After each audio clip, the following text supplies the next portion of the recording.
Do Senhor, meu irmão, a paz do Senhor, minha irmã. Estamos aqui dando início à 14ª aula do nosso estudo examinando a teologia sistemática nas 10 principais doutrinas bíblicas. Vamos orar? Pai querido, Pai amado, é no nome santo do teu Filho amado Jesus que estamos aqui. Dando início, Pai, a mais essa aula, mais esse, meu Pai, período de consagração, de estudar a Tua Palavra, período, Pai, de que nós escolhemos priorizar o Teu reino, escolhemos, Pai, priorizar aquilo que o Senhor tem, nos ensinado na Sua Palavra. Te louvamos e pedimos que o Senhor fale através de nós, que o Senhor, meu Pai, ministre através de nós, que o Senhor, meu Pai, venha falar além das minhas palavras e venha me ensinar também, porque eu não quero ser só a professora, mas também a aluna, aonde o Senhor venha nos ensinar e possamos juntos crescer para a honra e para a glória do teu nome. Em nome de Jesus. Amém. A aula que nós vamos iniciar é os ofícios de Cristo. Os ofícios de Cristo. Na época do Antigo Testamento, havia 3 classes de mediadores entre Deus, o seu povo, entre Deus e o seu povo: o profeta, o sacerdote e o rei. Como perfeito mediador, como vai dizer em 1 Timóteo, capítulo 2, versículo 5, Cristo reúne em si mesmo os 3 ofícios. Jesus é o Cristo profeta, que ilumina as ações de Cristo, sacerdote, que se ofereceu como sacrifício pelas nações, Cristo Rei, que reinará sobre as nações. Cristo como profeta. Vamos lá. O profeta do Antigo Testamento era o representante ou agente de Deus na terra, que revelava sua vontade com relação ao presente e ao futuro. O testemunho dos profetas dizia que o Messias seria um profeta para iluminar Israel e as nações, como vai dizer em Isaías, capítulo 42, versículo 1. Romanos, capítulo 15, versículo 8. Os evangelhos também apresentam Jesus na mesma forma como profeta. Marcos, capítulo 6, versículo 15, João, capítulo 4, versículo 19, capítulo 6, versículo 14, capítulo 9, versículo 17, também Marcos, capítulo 6, versículo 4 e capítulo 1, versículo 27. Como profeta, Jesus pregou a salvação. Vou repetir, como profeta, Jesus pregou a salvação. Os profetas de Israel exerciam seu ministério, mas mais importante em tempos de crise, quando os governadores e demais estadistas e sacerdote estavam confusos e imponentes para atuar. Era essa hora em que o profeta entrava em ação e, com autoridade divina, mostrava o caminho para sair das dificuldades, dizendo: Este é o caminho, andai nele. O Senhor Jesus apareceu em um tempo quando a nação judaica se encontrava em um estado de inquietação, causado pelo anelo de libertação nacional. A pregação de Cristo obrigou a nação a escolher quanto à espécie de libertação, ou guerra como Roma, ou a paz com Deus. Eles escolheram o mal e sofreram a desastrosa consequência, a destruição nacional. Lucas capítulo 19, versículo 41 ao 44, e Mateus capítulo 26, versículo 52. Tal qual seus desobedientes e rebeldes antepassados que certa vez tentaram em vão forçar seu caminho para Canaã, conforme Números capítulo 14, versículo 40 ao 45, assim também os judeus em 68 a.C., ano D, tentaram pela força conquistar sua libertação de Roma. Sua rebelião foi apegada com sangue. Jerusalém e o templo foram destruídos, e os judeus errantes começou sua dolorosa viagem através dos séculos. O Senhor Jesus mostrou o caminho de escape do poder e da culpa do pecado, não somente à nação, mas também ao indivíduo. Aqueles que vieram com a pergunta: que farei para ser salvo? Receberam instruções precisas, e essas sempre incluíam uma ordem de segui-lo. Ele não somente mostrou, mas também abriu o caminho da salvação por sua morte na cruz. 2. Como profeta, Jesus anunciou o reino. Todos os profetas falaram de um tempo quando toda a humanidade estaria sob o domínio da lei de Deus, uma condição descrita como reino de Deus. Essa era um dos tempos principais da pregação do nosso Senhor. Arrependei-vos, porque é chegado o reino dos céus, ou o reino de Deus, conforme Mateus capítulo 4, versículo 17. E ele ampliou esse tema descrevendo a natureza do reino, o estado e a qualidade de seus membros, as condições de ingresso nele e a sua história espiritual após a sua ascensão, Mateus capítulo 13, e a maneira de seu estabelecimento na terra. 3. Como profeta, Jesus predisse o futuro. A profecia baseia-se no princípio de que a história não prossegue descontroladamente, porém é controlada por Deus, que conhece o fim desde o princípio.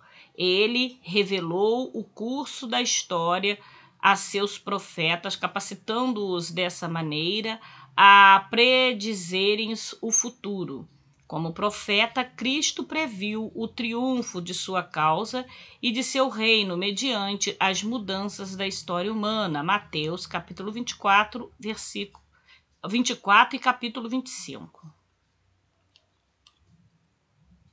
O Cristo glorificado continua o seu ministério profético por meio de um corpo, a Igreja, a qual prometeu inspiração. João capítulo 14, versículo 26 e capítulo 16, versículo 13. E concedeu o dom de profecia, 1 Coríntios capítulo 12, versículo 10. Isso não significa que os cristãos devam acrescentar algo às escrituras, que são urna revelação, de uma vez para sempre. Judas 3. Mas pela a inspiração do Espírito trarão mensagens de edificação, exortação e consolação. 1 Coríntios, capítulo 14, versículo 3, baseadas na palavra.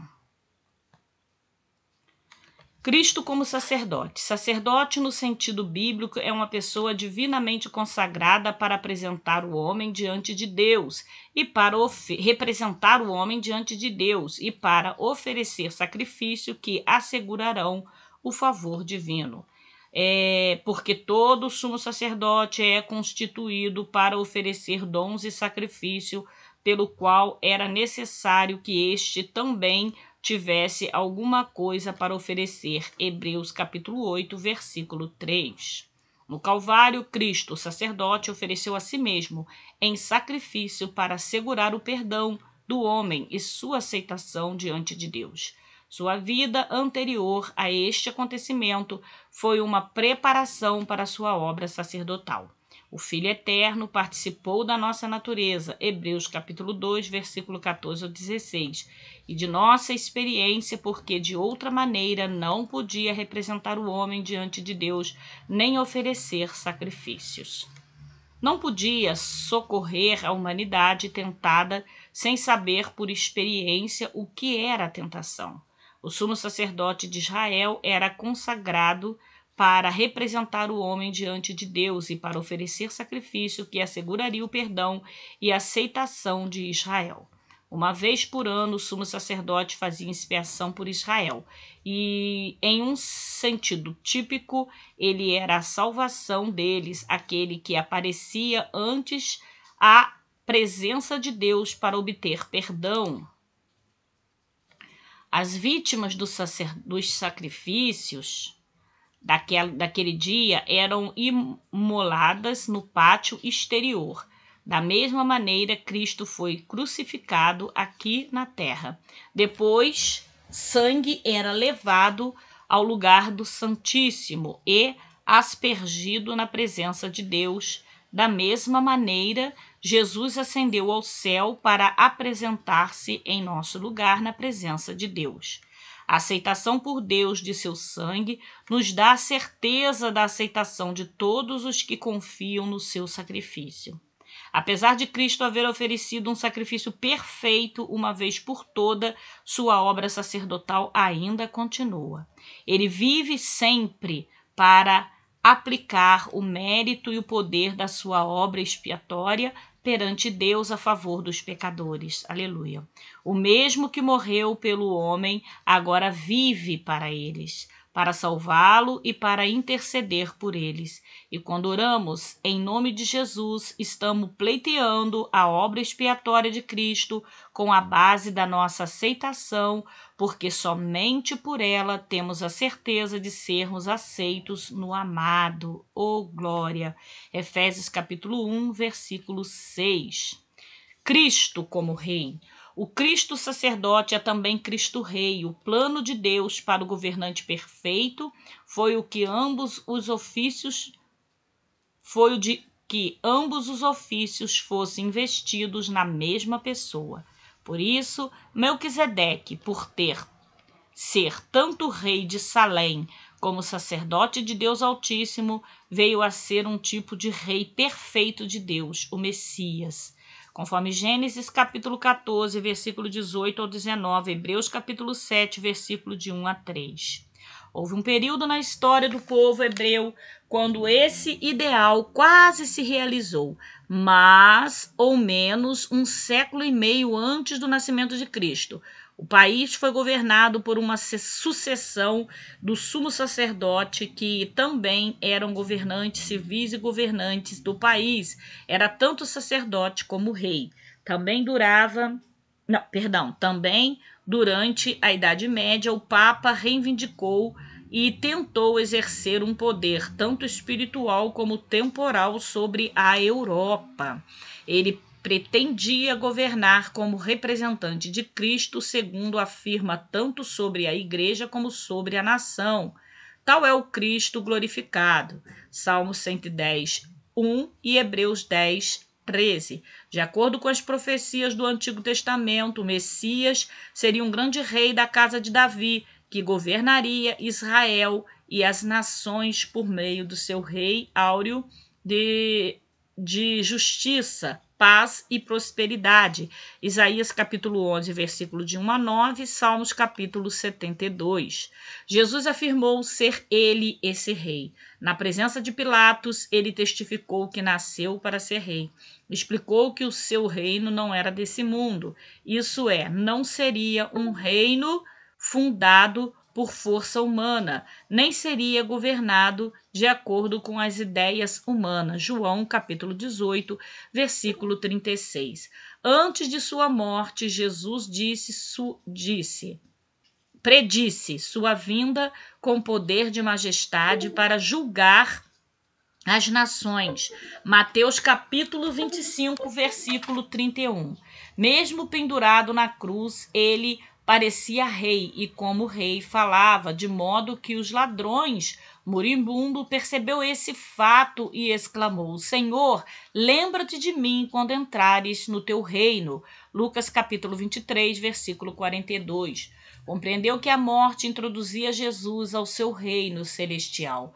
Depois de sua ressurreição, Jesus declarou: É-me dado todo o poder no céu e na terra. Glória a Deus. Mateus capítulo 28, versículo 18. Depois da sua ascensão, foi coroado e entronizado com o Pai. Apocalipse capítulo 3, versículo 21 e Efésios capítulo 1, versículo 20 ao 22. Isso significa que diante de Deus, Jesus é rei. Ele não é somente cabeça da igreja, mas também Senhor de todo o mundo e mestre dos homens. Glória a Deus. Somente deles são o poder e a glória desse resplandecente reino que Satanás, o tentador, há muito tempo mostrou-se do cume da montanha. Ele é Cristo, o Rei, Senhor do mundo, possuidor de suas riquezas e mestre dos homens. Meu Deus, você pode dar um glória a Deus aí? De ponto de vista divino, tudo isso, do ponto de vista divino, tudo isso é fato consumado. Mas nem todos os homens reconhecem o governo de Cristo, lamentavelmente. Apesar de Cristo ter sido ungido rei de Israel, Atos capítulo 2, versículo 30, os seus, João capítulo 1, versículo 11, recusaram-lhe a soberania, João capítulo 19, versículo 15. E as nações seguem seus próprios caminhos sem tomarem conhecimento do seu governo. Essa situação foi prevista e predita por Cristo na parábola das minas em Lucas capítulo 19, versículo de 12 a 25. Assim Cristo compara a si mesmo a um certo nobre que foi a um país longínquo a receber para si um reino e depois regressou. Jesus veio do céu à terra, ganhou exaltação e soberania por sua morte expiatória pelos homens e depois ascendeu ao trono do Pai para receber a coroa do seu governo. Da mesma forma, Cristo regressará ao mundo e recompensará os seus servos, afirmará a sua soberania sobre o mundo e punirá os ímpios. Esse é o tema central do livro de Apocalipse, capítulo 11, versículo 15, capítulo 12, versículo 10 e capítulo 19, versículo 16. Nessa ocasião, sentar-se-á ele sobre o trono de Davi, e ali continuará o reino do filho de Davi, um período de 1000 anos, quando a terra toda desfrutará de um reino áureo de paz e abundância. Toda a esfera de atividade humana estará sob o domínio de Cristo. A impiedade será suprimida com vara de ferro, Satanás será preso e a terra ficará cheia do conhecimento e da glória de Deus, como as águas cobrem o mar. A próxima aula, a obra de Cristo na cruz. Até lá, espero que você tenha se edificado com esta aula maravilhosa que foi a aula de hoje.